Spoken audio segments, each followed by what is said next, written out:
The Paths of Transfer, a three-part series on when modeled teaching sticks and when it slips, by Mike Ochs. Part 2, when learning starts to hold, repetition, reinterpretation, and experimentation. In the first piece of this series, I wrote about moments when learning transfer goes sideways, when knowledge is thin, intent is unclear, and fidelity unravels. Those cases, drift, digression, and fixedness, show what happens when learners don't yet know enough to act with purpose. This time, we move up a level to the workable row of the transfer framework. Here, learners know something. Their intent has shape. They stay mostly on course, even if the flight path risks uncertainty. These are moments of repetition, reinterpretation, and experimentation, when transfer begins to hold, though not yet with full strength. We can see these forms of workable transfer in classrooms and in coaching conversations. Repetition. A few years ago in a Santa Fe school, I was coaching a fourth grade team when one teacher caught my attention. His lesson seemed solid. He covered each part of the teaching sequence, included every suggested move, and even repeated familiar anecdotes lifted directly from the curriculum. Yet something was off.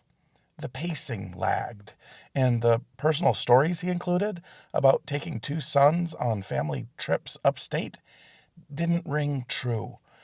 They were lifted straight from the curriculum, which made them sound borrowed rather than lived. During our debrief, the reason surfaced. He had treated his curriculum guide like a text to memorize, highlighter in hand, marking nearly every line. We laughed about how highlighting everything defeats the purpose of highlighting anything. Then we talked about what it means to teach the lesson rather to perform it. I recognized the instinct. In my first months teaching a new unit in the South Bronx, I fell into the same pattern of repetition, echoing words instead of reading the room. It felt safe and familiar, but it kept me focused on what I was saying rather than what students were learning. Coaching, teaching move. When you see repetition, acknowledge the learner's progress. They've internalized a great deal and are trying to stay faithful. The next step is to develop judgment. Encourage them to anticipate outcomes and make small adjustments as they go. The aim is not perfect reproduction, but a living lesson that responds to students. Reinterpretation. In a Cobble Hill elementary school, I once modeled a lesson on writing about reading. Students explored different ways to capture their thinking: T-charts, webs, lists, sketches, timelines. I closed by inviting them to set a goal for the kind of writing they'd try next. Later, as teachers and I circulated, I stopped beside two girls who had taken the invitation seriously. They'd combined two organizers into one, a timeline nested inside a Venn diagram. It was inventive and ambitious, but ultimately confusing. Each tool alone worked well. Together, they mangled the meaning. Creativity had taken the wheel before comprehension was ready to steer.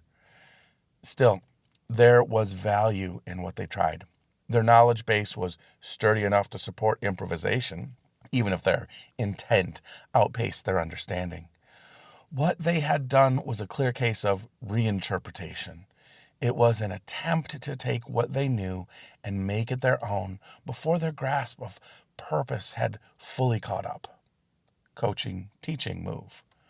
When you see reinterpretation, highlight what's working. Recognize the creativity and the reasoning behind it. Then help the learner examine the effects of their choices. Guide them through a simple cycle. Summarize, reflect, and set a goal so that each new attempt grows more purposeful. Experimentation. About 5 years ago, while leading week-long summer institutes across Michigan and Wisconsin, I decided to redesign the slide decks I used for my workshops through the lens of the science of learning. I wanted the design itself to model retrieval, spacing, and interleaving, rather than teaching topic A, then B, then C. I plan to rotate among them, revisiting each other over several days. I told participants about this experiment, explaining that it should help them remember more. They were enthusiastic and said it worked. Maybe it did. But later I realized that I had blended the principles beyond recognition.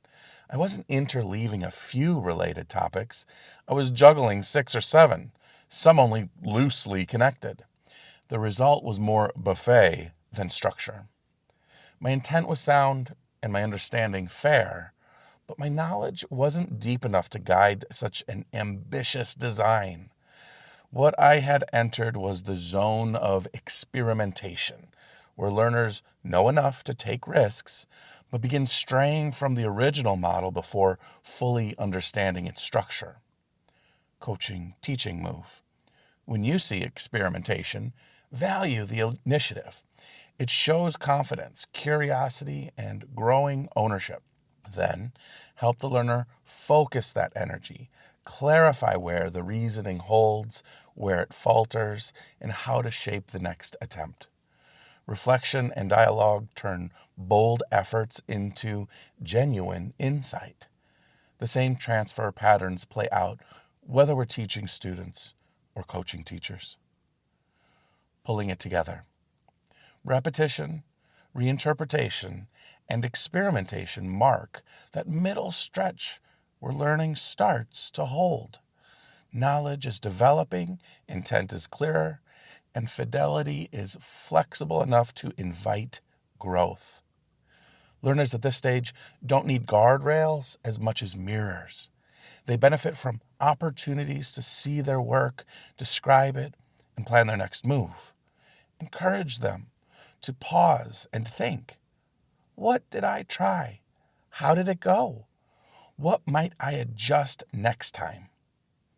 Transfer strengthens through reflection that deepens understanding and sharpens intent. In the next piece, we'll look at what happens when those qualities align and transfer becomes reliable.